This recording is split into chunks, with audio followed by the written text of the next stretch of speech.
ngiyamkhetha uNkulunkulu wasekuhleni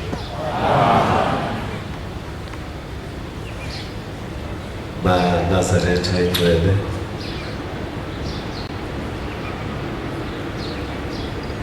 ubaba umvangeli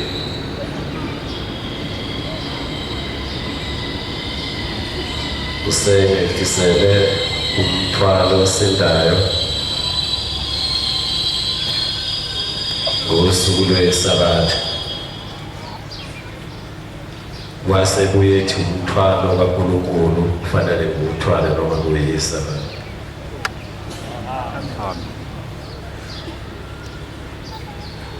Ngiwumuntu oyebe novalo kwesinye isikhathi endaweni kaNkulunkulu uma kuthiwa ngikhulume kuyo ngisaba amaNazaretha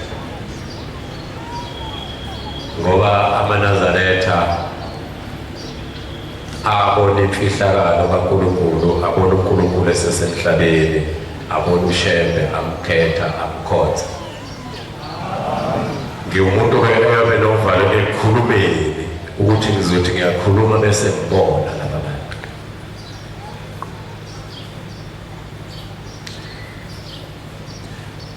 Ngiyacela uNkulunkulu angikhumbule angisize angisekele nengelozi yeSabatha ingilekelele ngikhulume okukaNkulunkulu ngakhuluma kwami. Amen. Kwabizwe abagcotshwe ebuhleni ngey-6 ubaba uMshumayeli wayesengithuma nami njengesandla sakhe wathi ngiyomlalelela. Ngezwa inkosi ikhuluma ithi ifisa abashumayeli batshela abantu emathempelini yathi ngoba lapha enkantolo lesiyasikhathi isikhathi sake safika lapha enkantolo lesiyasikhathi isikhathi sake safika kuJesu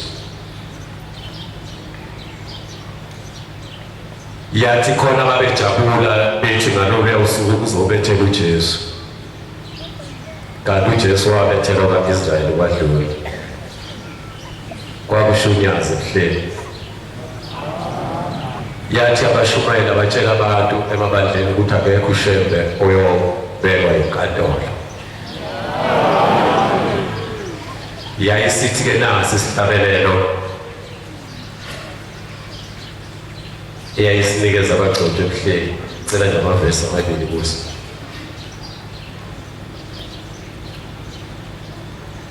Iy'nkulungwane ey'mbili nogodwa lesiphicamlilo embili. Izane wemazulu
yayisithi inkosi iyamema nge-19 iya enyokeni. Kade besifonela ekuseni besitshela ukuthi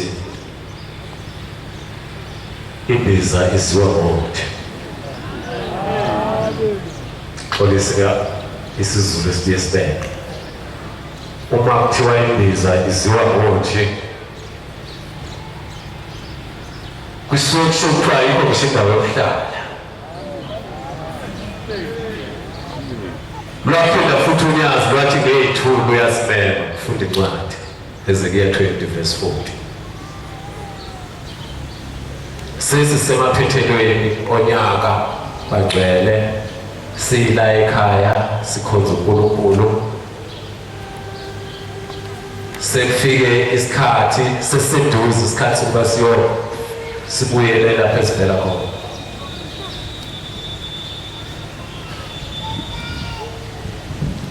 Uyayithola? Adika Ezekiel 20:40. Ngokuba entabeni yami eyingcwele, entabeni yokuthakama kwase-Israyeli, isho inkosi uJehova, lapho bayakungikhonza bonke abendlu yase-Israyeli, kube khona bonke impela abasezweni, nalapho ngiyokubamukela, nalapho ngokubiza iminikelo yenu, nezihloko zezipho zenu, nakho konke okuyingcwele kwenu, ngonamukela nempepho emnandi, lapho nginiphumisa kubantu, nginibuthe kuwo amazwe enihlakaziwe kuwo, ngiyakuthi ngenziwe ngcwele kini emehlweni ezizwe. Siyabonga. Ngalawo mazwi uNkulunkulu uthe uyasimema mhla ka-2 kuJanuwari. Incwadi-ke isichazile ukuthi uShembe uzimemelani. Uthi uNkulunkulu phezu kwentaba yakhe yokuphakama ilapho siyokumkhonza khona simdumise. Bese sishisa impepho namagama ethu, namagama okhokho bethu, namagama obabamkhulu bethu, namagama okhokho bethu, ishumi intathu ibheke ezulwini. uNkulunkulu akwemukele ukudumisa kwethu ngoba uNkulunkulu ephakathi kwethu. Inkosi yayichaza ukuthi uShembe yiyo eyokhuphuka namabandla onke amagumbi amane omhlaba iya entabeni iKhenani. Akekho umuntu uShembe oyokhuphuka intaba. Bese ngithinta endaweni encane le mangithi unyaka usuphelile, ithi inyanga yezulu ngomunye unyaka.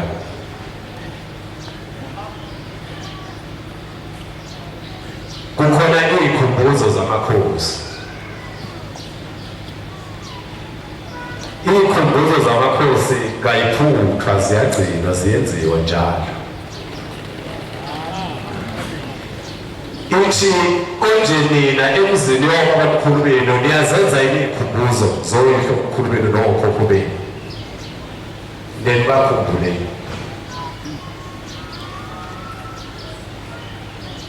Esontweni-ke uNkulunkulu uma ekhuluma kaphendulwa, abazange baphendulwa bayaquma nje.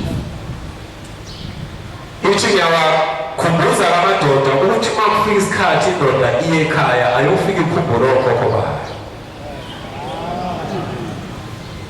Ngoba kusasa uzosonke izinto zakho zingahambi kahle. Ufike uzocela into kuShembe, uShembe athi Nkosi Busiso into yakhe ingaphumeleli.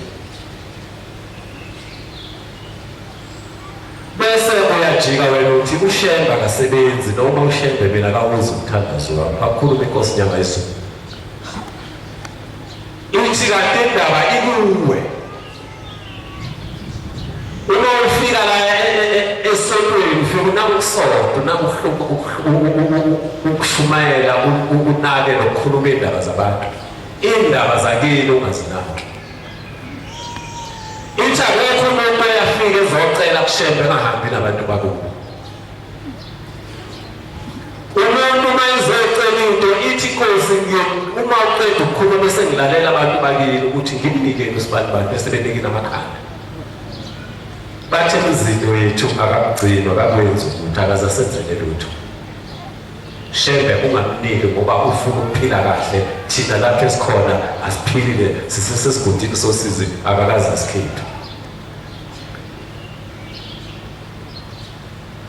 Ngikhumbuza ukuthi njengoba siye emakhaya siyasebenza. Ngiyayithanda le ndaba ngoba ngayizwa ngomvangeli uShoba eyitshelwa inkosi inyanga yezulu. Yokuthi uma ukade uyosebenza wonke lensebenzo ufike uyibeke emsamo bese uyayibika. Uthi njengoba kade ngingekho la ekhaya nina bakosibanibani bomkhulu nayi imisebenzo ekade ngiyolima noma usuyithatha usuyisebenzisa kuyicele. Angithi ekhaya makwenza umsebenzi iyahlatshwa imbuzi noma inkomo ibekwe emsamo bese kuvuka ekuseni bese kuyacela kuthiwa sesicela ukuhlahlelwa bese iyahlahlelwa ivele ithathe ihlahlelwa. Thina uma sisebenza mayingena namhlanje ngiyayikhipha yonke. Phela unyaka imali ngingenayo. Ithi inkosi uma ufika ekhaya uyibika imali uma ufika nawe uthi nakade ngiyokusebenza ngicela izandla zokuyiphatha ngicela le mali kube yiyo eyondla umuzi. Uthi yothi noma ubuyele emsebenzini basho iy'ndalo zakeni zithi nje ubika uthi usubuyele emsebenzini zithi uhambe nesibusiso. Ufike emsebenzini usebenze ukwazi ukubeka imali. Ubaba uMshumayeli kusasa uzobe phethelelo vangeli ngale holweni. Ngiye ngibe nawo bona uma ngibona abantu abangayigqokile ingubo belalela ubaba uMshumayeli ekhuluma bafike bakwenze babuye bazobonga bese ngicabanga ethempeleni ukuthi thina uMshumayeli sesimjwayele noma esifundisa asifundiseki. Kuze kuphela unyaka athi umuntu umsebenzi awutholi. Kwenzeka kanjalo eNazaretha. Kusho ukuthi ukhiye awuphethe. Ukhiye awuphethe ukhiye ukufuna. Akufanele thina ukube ngabe ukhuluma inkinga noma usize eNazaretha kufanele ngabe thina siyaxakeka. Umuntu oxakekayo uvekusena lungise kuphela ukuxakeka. Kodwa mawuthi wena unosizo uyiNazaretha akuzwakali kahle ngoba kusho ukuthi ngeke baphendula abantu ngeke umtshele umuntu ukuthi ushembe uNkulunkulu. Ngoba uzokubuza umuntu uNkulunkulu lomshoyo akakusizi ngani wena ngoba ngiyakubona nezintwala ezikulumayo ngichaza ukuthi bagcwele. Singakhohlwa ukuthi sisesontweni. Singakhohlwa ukuthi njengoba silana sisekhoti ngosuku lweSabatha sizothetha amacala. Kufanele siye kushembe siyokhuluma indaba siyothetha amacala okhokho bethu ngoba asibusiseki nje asisabanakile sesinakele izono zethu.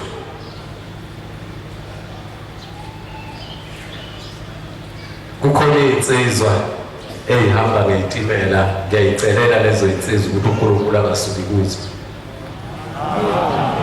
Zingabunaki okukhulunywayo eitimeleni lezi kade zingifonele kakhulukazi.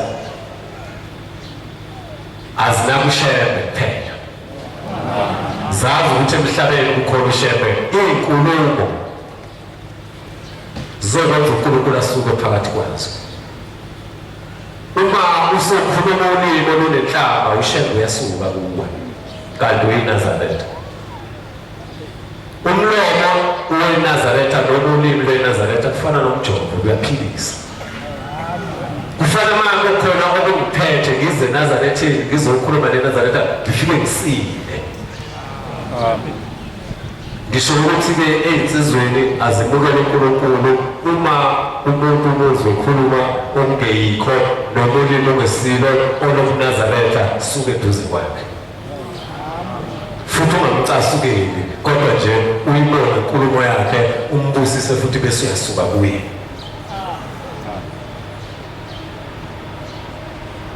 Ngelinye ilanga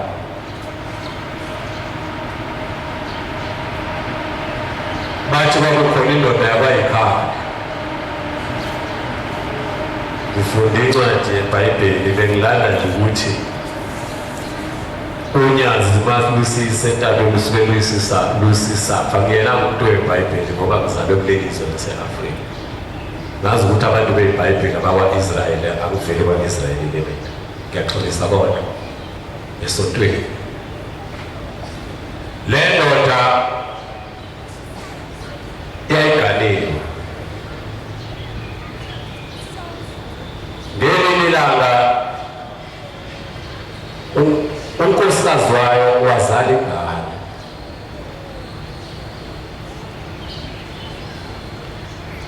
eyikapa umzimba wonke nobuso bayo wawusuhlangana umndeni wawusuthi umhlola lo ozelwe unkosikazi zikhali thathani ingane niphumele ngaphandle kolozi ishiswe bese iyangcwatshwa umuntu akazayizala igama kwakuyimfele kwabesigama kwakuyimfele wayesethu zikhali izwi ngiyolitshela uShembe ngoba uShembe uNkulunkulu uma naye ezosho njengani ngizoyithatha ingane ishiswe wayesesuka uyikhali wahamba wafika wayobika enkosini singasho sithi uShembe uNkulunkulu noma siyasho sithi uShembe uNkulunkulu wafika wabika enkosini wathi baba unkosikazi wami uzele ingane kodwa iyisilwane bathi inkosi yata kuhamba athenge amanabukeni amathathu amasha wawathenga yayisithi akabusise amabhodlela amathathu kavaselini wayesewathenga wabusisa yayisimbusisela amathawula amanabukeni lawo wathengile yayisithi ekuseni womgeza uqale ukumgeza umgcobe ngala mafutha aphele bese umgoqa ngaleli nabukeni uma usumgeza ntambama uthathe leli nabukeni uligqiba bese umgeza uthathe ibhodlela lesibili umgcobe uthathe inabukeni lesithathu uphinde umgoqe futhi nangakusasa uphinde wenze njalo nangempela wakwenza ubaba uyikhali kwathi ngosuku lumaphele ibhodlela lesithathu esemvula ngenabukeni lesithathu wajika ubuso bakhe waba umuntu nomzimba wakhe waba umuntu ngikhuluma ngensizwa yakubo kaMvabelo uyikhali waseNtongane leyo nsizwa kade ikhona kwaMashu kodwa ubuyibona uma uhamba iy'nyawo zabe yitshekele eceleni ngoba imfele phela ayiqondi uma ihamba ubuyibona ngokuhamba ibisiwe uMshumayeli laphaya emngelo ethempelini okuthiwa iselalafo wayisindisa uShembe abantu sebethe akabulawa umuntu wathi uNkulunkulu cha akabulawa sifanele bangcwele ukuhlala kuShembe noma ngabe kwenzakalani ngoba umhlalo lali bathi kwa-Israyeli alikho elinye igama abangakhuluma ngalo ngoba bebona umsebenzi kaJesu thina sibona umsebenzi kaShembe obaba bethu babona umsebenzi kaShembe okhulu bethu bambona uShembe ukuthi uvele ezulwini nathi sesibonile unyazi ukuthi uvele ezulwini sengathi uNkulunkulu angasibuyisela uthando lwethu kuye sibe nothando lungapheli lolu thando lwafika kuwena uma uthi uyayikhetha inkosi yasekuhleni uyazi ukuthi kwakufike lokhuthando uhlele uShembe mayifika ezovuna afice uthando lwakhe sekuphelile ngithi insizwa kodwa 23 ngalebela ngithi mina angisho ukuthi ngigcwele kodwa nje uma ngibona izinto emhlabeni ngeke ngizitshele lokho ngithi ngifisa ukuthi uma ngingawa intwethu impethu nentuthwane ingicele kushebe makufanele ngidle ngoba emhlabeni ngithi ngingumlandeli kaShebe, Shebe umoya oyingcwele. Ngizitshele lokho enhliziyweni yami ngithi ngifisa impethu nentuthwane nenkokheli ingicele kuShebe mase kufanele ngidle ngoba angikhumbuli nginephuma ngisho ukuthi ngicwele ekulaleni kwami ngazi ukuthi mangilala khona uShebe, ekuphaphameni kwami ngazi ukuthi mangiphaphama khona uShebe kodwa ufuna kumlandela kanjani. Angifaki u-23 kodwa ngiyakukhumbuza uSabathini ukuthi wayijwayela ngaku-23 noma inhliziyo ingavumi wayijwayela ngaku-14 noma inhliziyo ingavumi wayijwayela ngaku-25 ngoba lezi inkonzo zinengilozi zazo ayibekele uShebe ukuthi usibanibani uma ingaphuthi kule nkonzo wemloba, usibanibani noma nezono uma ingayiphuthi le nkonzo uma ecelani nibombusisa. Uzothatha usiseka wena ushaya igospel usikhuluma ngamadolo uShebe uyampretenda olunye unyawo lokuShebe olunye unyawo lokho kuShebe. Cha ngisho kuwe ngisho kimi angisho kuwe ngisho kimi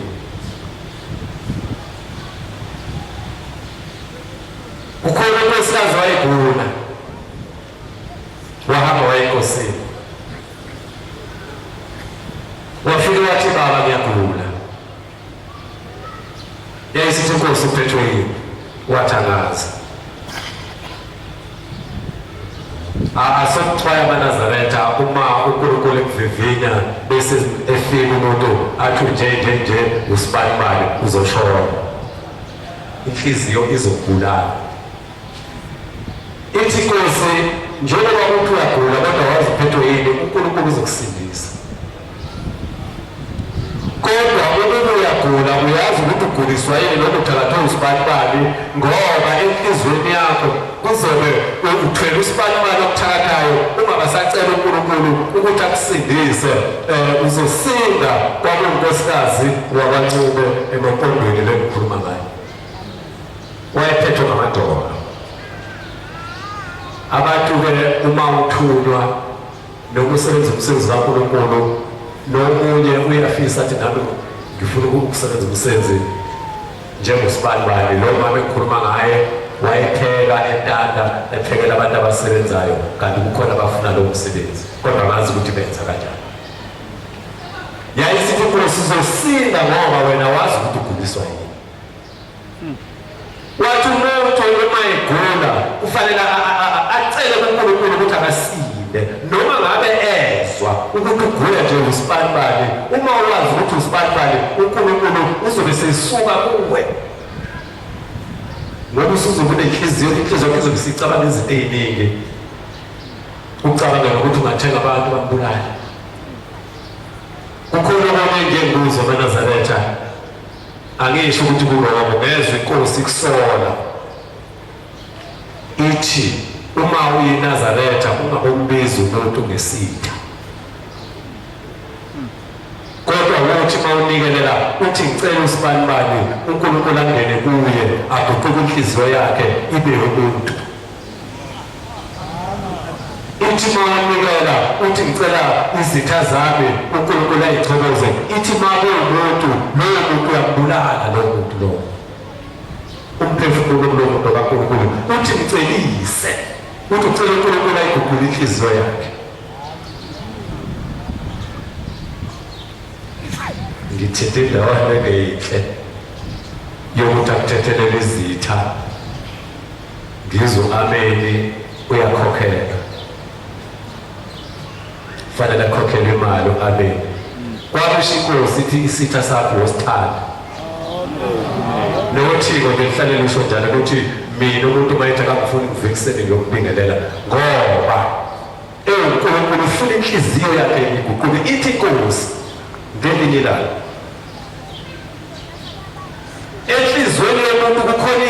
nezeyilwana zonke. Ithi kodwa mina Shembe uyethi mayibhabhadiswe ngiyikhiphe inhliziyo zalezo zilwana. Kube khona othanda ukucabanisa abantu noma seyikhona inhliziyo eziphumanga kahle. Kube khona umuntu othanda ukuhleba, kube khona umuntu othanda indaba, kube khona umuntu othanda ukuzonda. Uthi loyo muntu inhliziyo yakhe ayihlukanisile. Ithi Tshumayelo wamfundisa uGcwensa leyo nhliziyo isenesibaya.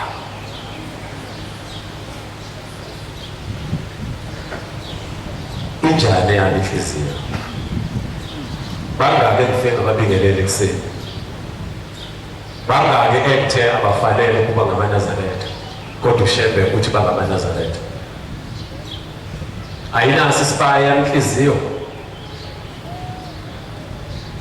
Uma ubuso buyakwazi ukumamatheka, ngoba ubuso buyayisho into esenhliziyweni yomuntu. Noma singasikhipha isandla sikhawulane, uyayibona ukuthi inhliziyo engunonondo ukuthi unesandla sakhe siyabala. Akasiqinisi nje makhawula akhombisa ukuthi ukhululekile. Ngisho ukuthi asibuyelele uShembe uNyazi lwezulu makholwa. Amen. Alikho elinye izwi esingalilalela emhlabeni ngaphandle kwezwi loNyazi. Akukalungi kahle kuwe uma usangibheka, uma ngisabheka bese ngiba nobuso benkunzi noma behle inkunzi, ngibuke neso lokuthi ngisibani balolento ethile kube yami. Akafiki uNazaretha kusahamba eceleni. Kufanele mangibheka ubuso bami bujabule, ngibone ikholwa babuvakele. Bakudalwa yini mkhokheli omama bethu balothi uma bebonana bejabule kuze bese busuku behleli ndawonye bevakashelana, bahamba nayo yini inkolo yobuNazaretha? Babengasilutho emhlabeni ngaphandle kaShembe. Uyayazi ukuthi uma kufika iNazaretha sekufika uShembe kuhalanisa ubone ukutatazela omama benza itiye kwenziwe konke ukuthi kufika iNazaretha emzini kaSibanibani. Lwaphelaphi lolo thando?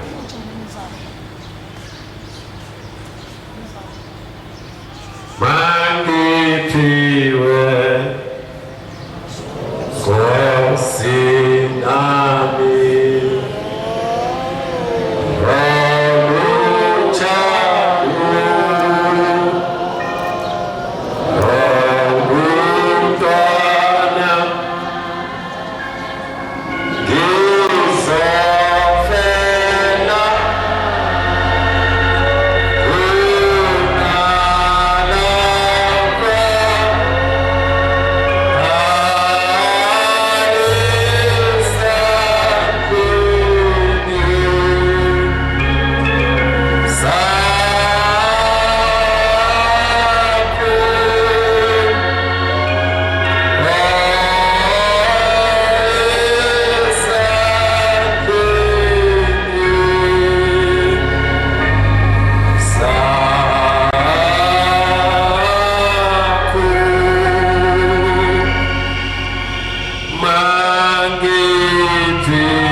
ubuthika okwala ekhaya.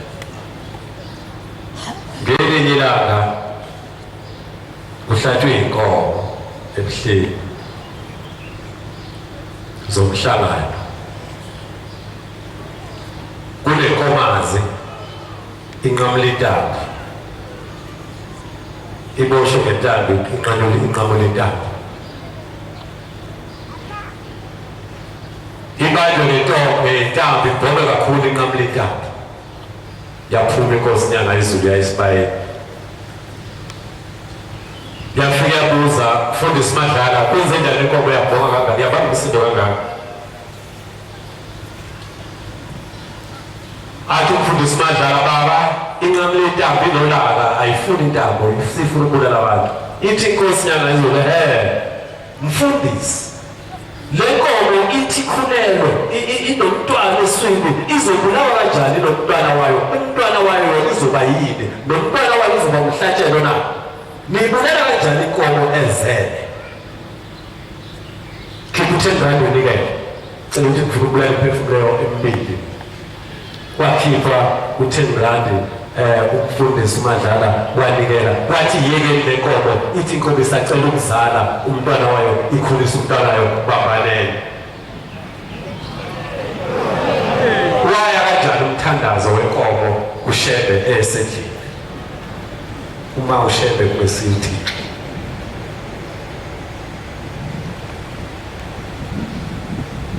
yayeke inkomo yangabe sahlatshwa kwasekuhlatshwe ezinye. Ithi inkosi, Mfundisi, alolalela ngisho utshani makukhulu uma kunyakaza, awolalela ngisho isihlahla uma sinyakaza, uze ukuthi sithini. Uma ninokukholo okuphelele nizosizwa isihlahla ukuthi sithini. Uthi konje nina masifika isikhathi sokulima nivele nigawule izihlahla neziqhakazile nezithelayo ngoba nijahe ukulima nishise nesikhotha kuyicala uNkulunkulu iNazaretha kwenzi lokho. Wathi nishiye izihlahla noyikhethe izihlahla kufanele nigawule. Mfundisi kaShembe, kodwa umbuzo wami uthi inkolo eyayinobaba babengayishiyi ngani kithi? Ngoba obaba babethanda uShembe ngenhliziyo yabo yonke, futhi obaba babenothando. Asinalo thina uthando. Wakuthi uma kufika inyanga ngomhlangano mkhokheli njengoba beya entabeni nje babuzane, athi mfowethu uyayela emhlanganweni, athi angiphumeleli. Kwakungakakhonzwa-ke lokho. Xolisa ukusho ngoba khona omakoti abancane abajabulela ukufekeza. Kuyinkinga njalo nakho lokho. Kuyinkinga nakho lokho ngoba bathi ekhaya omakoti abasimbozeli bajahe ukusimbozela emhlanganweni. Hayi bafekeza impela mkhokheli emhlanganweni amathini. Kuney'letha okuthiwa semhlanganweni, kodwa uma usekhaya awenzelwa ngakho, kulethwa nje kungamboziwe.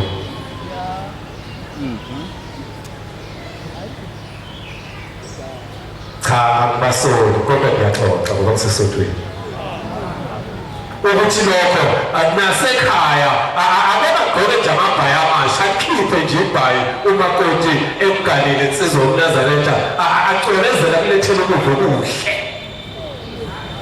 futhi angafaki isipuni esisodwa. Ngalo mama babeletha zonke iy'puni bathi udla nomndeni wakini wena, futhi isitsha sikababa isitsha sikababa.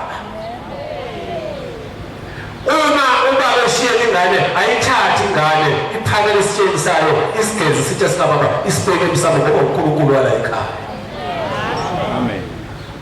Izobuya kanjani inhlonipho isitsha sesisodwa? Izobuya kanjani inhlonipho isipuni sesisodwa? Bazokhula kanjani obaba indishi yokugeza ekhaya iyodwa, ubaba nomama kugezelwa kuye le ndishi, noma ebuye emfuleni ekhubekile wathelwa amanzi uzothatha yona le ndishi kababa ayogeza ngayo. Uzohlala kanjani ubaba engakhohleli?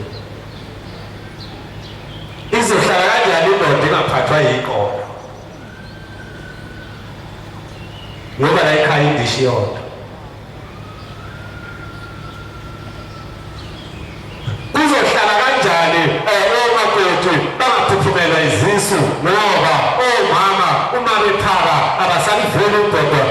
zonke zokuqala bafake esidikiselweni babeke lapha bese bephaka iy'ngane zala ekhaya ey'simweni ayisaphakelwa nezaphuphumayo sevela vula ubhodo adelisa amapleti aphakele wonke amapleti akaphakanga ukudla kokuqala kokuzibula isipunu samazibulo akasifakanga afakele iy'ngane ey'simoyeni sisekuyishe noma sesihambe eceleni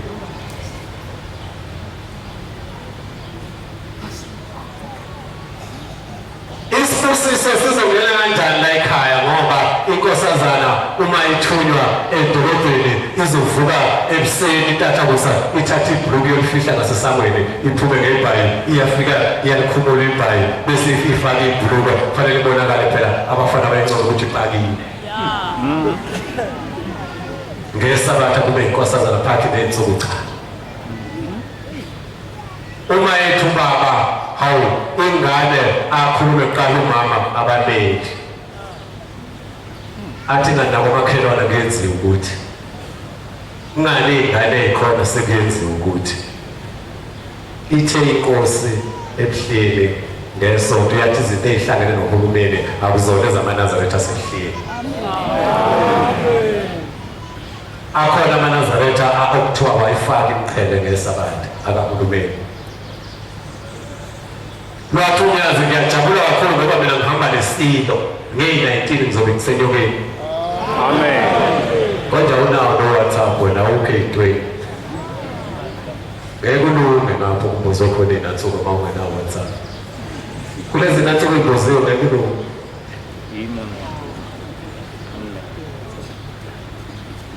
nale foni oyiphathayo kuthiwa ziyigodo ngeke ulunge ngiyakuphiphisa bathi akusona isikhathi senu lesi phatha amafoni akhulumayo sengathi amafonini ethu singabhala izinto ezinhle isho njalo inkosi ebuhleni yathi uma uno-WhatsApp ukhuluma ngentshumayelo ngoba ukhulume ngezinto ezinhle hhayi zonke ezey'hlambi uyinazaretha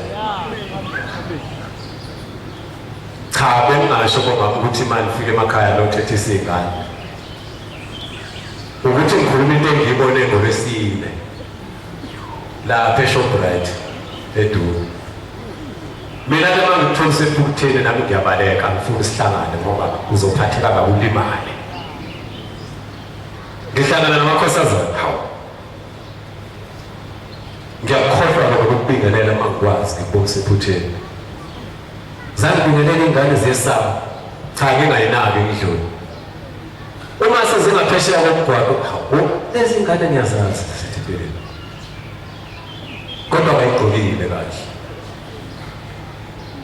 kusho ukuthi ziphume endlini umama engekho angisho komama ukuthi ningahambi nesikhathi esikhona kodwa sokuthi uma senze izinto sikhumbule ukuthi ngukuphi ushemba akuthandayo kubalulekile ukuthi ingane yakho ibe nesibusiso esivela kumzali wayo kubalulekile ukuthi ingane ibe nesibusiso esivela kuyise wayo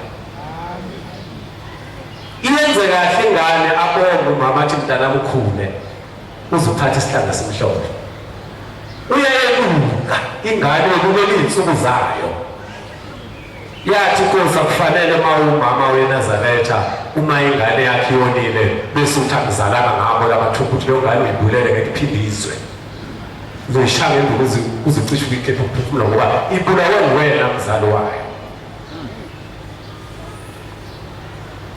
singabuyela eBhayibhelini Titus 2 ufunde khona ku-2 ngoba amanazaretha asesele manje asele nesintu kufanele obaba bamanazaretha babe neqiniso omama bamanazaretha babe neqiniso bangathi babebona izinto ezenzekalayo bese bethi hhayi ingane sekuyenziwa ifunde kepha khuluma wena kufanele nikoseganiwe ayifunde nikeza oganiwe ayifunde nengibhoko. wena ukufanele ukufundisa kwesiminya. Le ncwadi ngikuyekisa ngoba izosha amagama amadala kuwe angeke aphume emlonyeni wakho.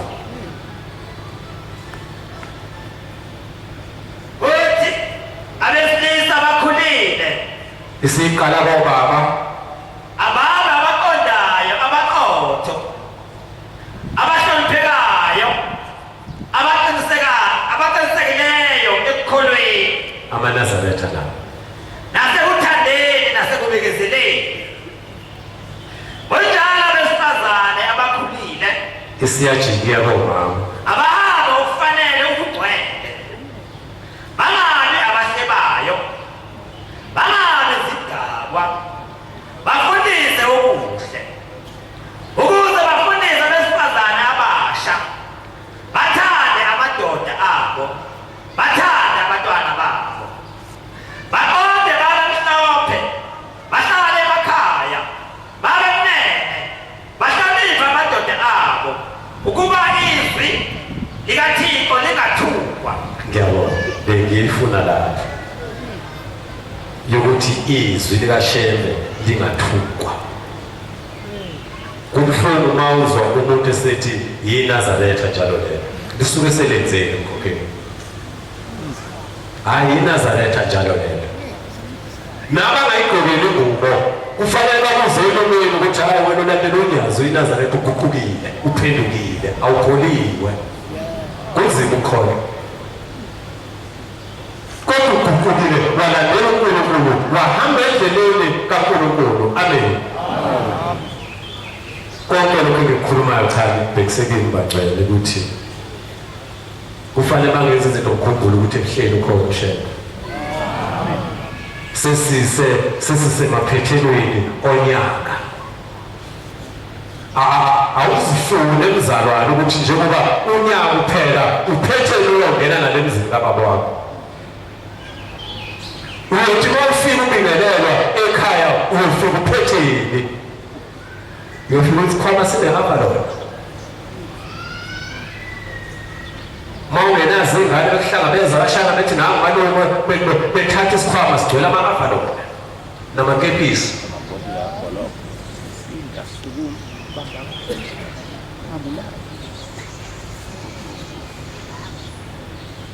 Kusho ukuthi eNazaretha usahamba eceleni.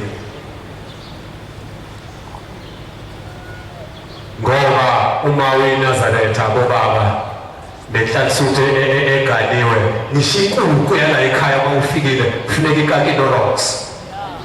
UyiNazaretha lithi. Ngisho inkukhu kufuneka ikake iNorox. Kufika iNazaretha, kufika ubhuti wala ekhaya omdala ophakathi, kufika ubaba, kufika ubhuti kabani.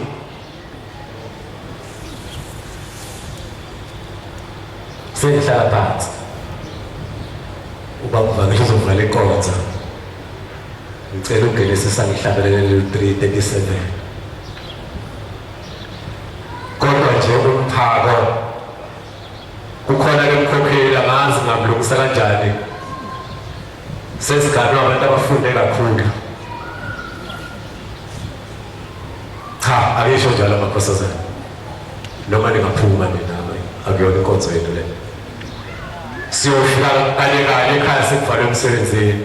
Endlini yami kuyoqala ukushalela ngoba sifike kanye sobabili. Nezalukazi zala ekhaya ziyoqala ukusibona masifika ukuthi hawu sibuyile ekhaya. Kodwa umakoti uyokagone yini? Zingamazi izalukazi. Cha, ngisho ngibomakoti. Ngisho ngapha ehlathini. Nkosi usize amen. Amen. Uba umvangela vale inkonzo Genesis awuhlabelelela la 2:37 Nkosi usize ukugqoka amandla. Amen.